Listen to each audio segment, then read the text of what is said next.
I've never seen Akai do a press conference to address any of your issues. Why is that?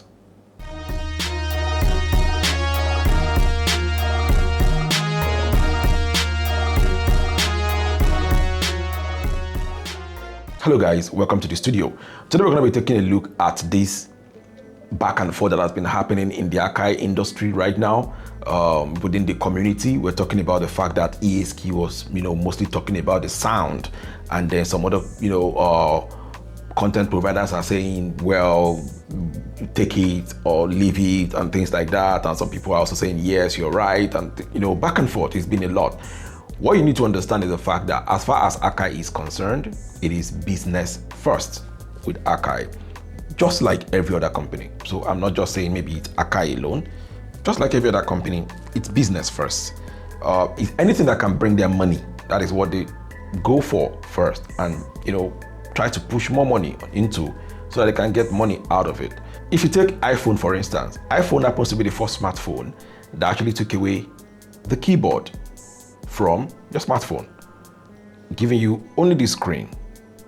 The highest another person could have gone as at that time, the likes of HTC, was to make a slide device. So you have your screen, you still have your keypad. iPhone took it off. What happened? Everybody still jumped on it. People bought it.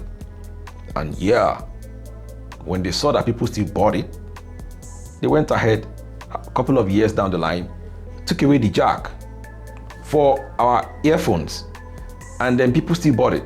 Oh yeah, continue. Took away the earphones for a cordless. People still bought it.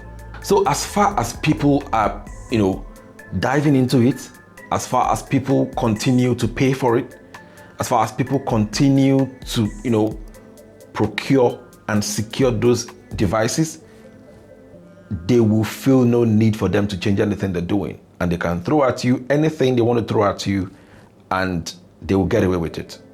That's basically has been the case, not only with Akai, but with a lot of companies.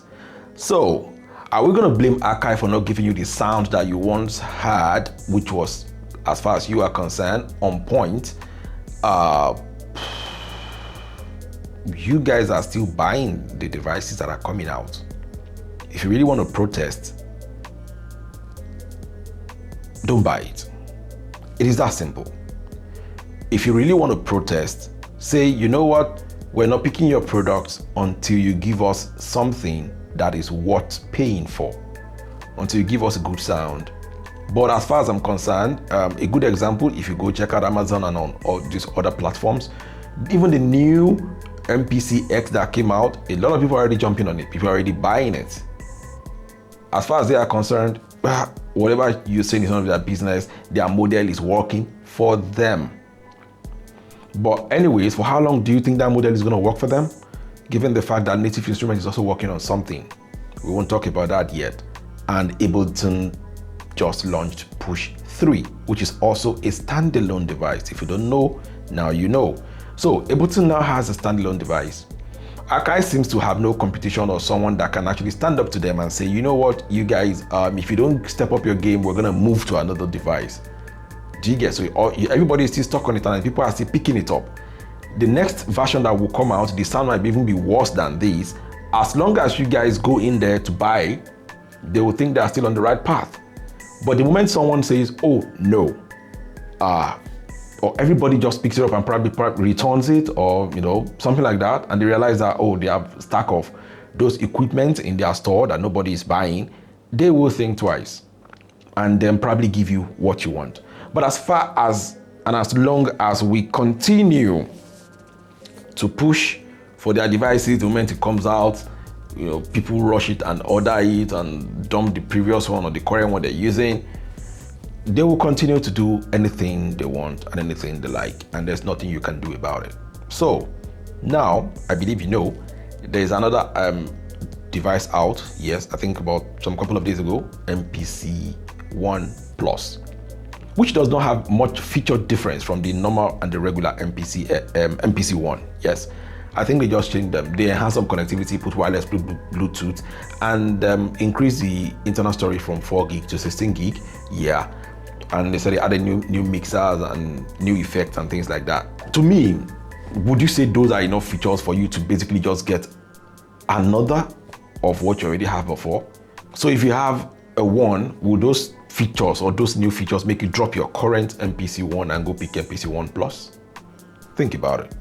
Because majority of people who have MPC X are saying they do not really need to go pick up the MPC X Special Edition, because as far as they are concerned, all those features that they added, new memory and all that, they can easily improvise, and they've been doing that for years, for 5 years. So it is new people who are basically considering switching that says, oh, you know what, let me go for the 1 Plus, or let me go for the X Special Edition. I can talk about the Akai product or any other product that I've used, and I always, tell you about them, the Ableton Push that I've used before and now, even the native instrument. I can talk about them anyhow I want based on my own personal opinion, and then I move on, because none of these guys are sponsoring me, and I do not get any product from them for free to review. All the products you've seen us use, or either on this channel or the ones you've seen in our studio, we actually had to buy them straight out of shelf. And so yeah, we are allowed to basically give our own honest opinion and reviews about them at any point in time. So yes, just like I'm telling you, it's basically business with them, and as long as you're buying it, they will continue to do the same thing, except you change that particular narrative and you say, you know what, Akai, we're not going to buy this your device because of this. And then when they see the reason why you're not buying it, and they decide to, oh God, maybe you guys are now moving from Akai, and they realize that Ableton is making more money right now because of the Ableton Push 3, and people are storming Ableton Push 3 now, and there's a lot of rave around it. People are talking about it, people are just picking it up. They will now need to sit up and look for something they can actually give back to you guys that will basically, rival or appease to your own, personality, so that you also can go and continue to be their loyal customer or community user, whatever language you want to use. So that's just my opinion. That's it's a personal opinion. ESK has been right all along. If they need to work on their sound, they need to work on their sound. And to others who are saying, well, sound doesn't matter, they can add this, they can add that. How many of those things do you think a regular or an upcoming producer will be able to afford to start adding extra?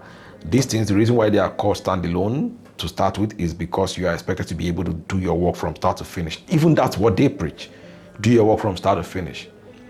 So if I do my work from start to finish here and it's not sounding as nice as probably the previous devices, or I do my work from start to finish, it's not sounding as nice as it would if I'm using maybe Ableton Push 3 now on Ableton, what do you think is going to happen? A lot of people are going to start moving to Ableton Push 3. But then, people still do not move. You guys are here, you guys are buying it. And the more they see that you buy it, the more they continue not to give a heck what you think about it. They will still continue with their own business model as far as it's making them money.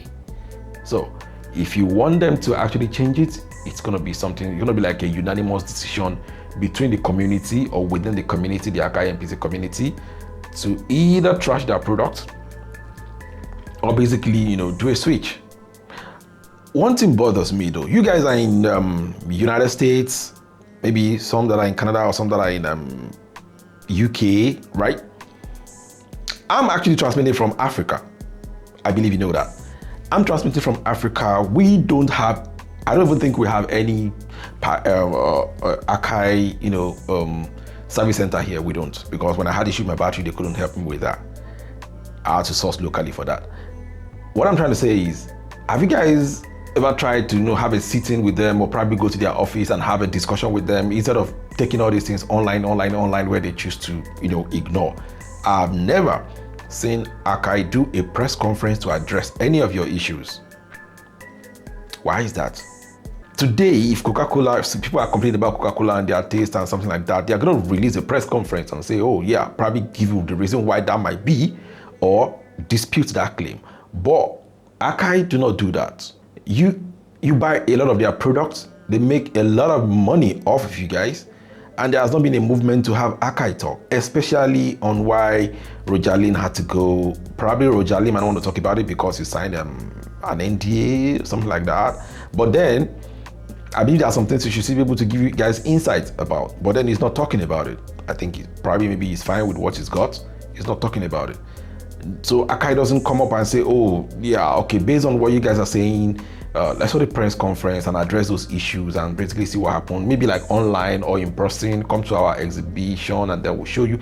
They don't do that. You guys are not demanding that from them, and I think you should. Especially those who have a stake. If I mail them, they reply me as a normal user. Some of your producers who are actually very, very, how do I put it? Very, very influential. That word is better. So why not take it up with them and let them, have a talk about these things? The only time they will get those producers is when they want to release new products. Then they make them kind of like an ambassador, have them take a look at it. Now there's MPC Live 2, Timbaland edition, and we've had Scott Touch being the major face of the Key 61. Kind of like a lot of you guys, if they've spoken with you guys and then nobody's actually asking the right questions as to, okay, fine, we need to hear from you. Why did you do this? Why did you do that? Why not give us this and that? Is anybody even saying or asking for that? Because if I'm going to ask for that, they're basically going to check how many users do we have? How many users of MPC devices do we have in Africa? Let's take a look at that versus what you guys have. Okay, well, let me bring mine home in Nigeria. Here, I've seen their devices in a few studios because my people here are much more into the DAW, the software. They use a lot of Ableton and the likes, Studio One, FL Studio and things like that, Cubase. That's what my people use here once, or something they can just, open their laptop and start using. It's only a few people that actually go ahead to, to the extent of getting some of these hardwares to work to complement what they're doing. Majority of the studio, what you see is basically that their laptop and then probably like a sampler, keyboard that they can basically just work with. So only a handful of studios actually have hardwares like the way. I'm not sure there's any other studio like currently right now in Lagos that have like these three devices kind of like set up this way. Do you get? So the top notch studio might have it. I'm talking of maybe like like Marvin and some other producers. They might actually have something like this, or they might want to have something better, because I know some of us actually use slates and cool piece of gadget anyway. But then what I'm saying in essence is we might not really have the mouth to do that or to like attack Akai because they'll consider the market. But considering you guys that have like a lot of these devices in circulation, virtually every studio will claim to have an Akai professional device, like an MPC device. Average studio over there will have one. And then some individuals still have decided to have something just for themselves. What are you guys doing to make sure you have these people, take a look at what's the issue you're currently having as far as the sound is concerned? If it really bothers you that much, why not make that happen? Open letter, going to their office to talk with them, calling for a conference, having like a community discussion so that they can actually hear you and work on something. Or at least assure you guys that, yeah, we hear you, we're working on it. Then have people wait. But no, they're not doing any of that. Instead, they are blocking people that are actually talking about it. And I don't think that's a smart move. It is okay to take feedbacks. It is not okay to ignore the people that are actually committed to spending their hard-earned money on your devices. So, Akai, or anybody in Akai, if you're watching this, I think you need to step up your game. Now, some contenders are beginning to come up, and you don't want your community to run around, leaving you alone and going to other competitors. You still want to keep them and give them what they deserve. If they want the sound, why not give them the sound so that they can continue to be your loyalist? Otherwise, your current equipment that is coming, except you have something on the way that you're not telling us about. You're working on a new device, you're not telling us about it, and probably you just want to surprise us. Fine, still give a hint that, okay, we hear you, we'll review this.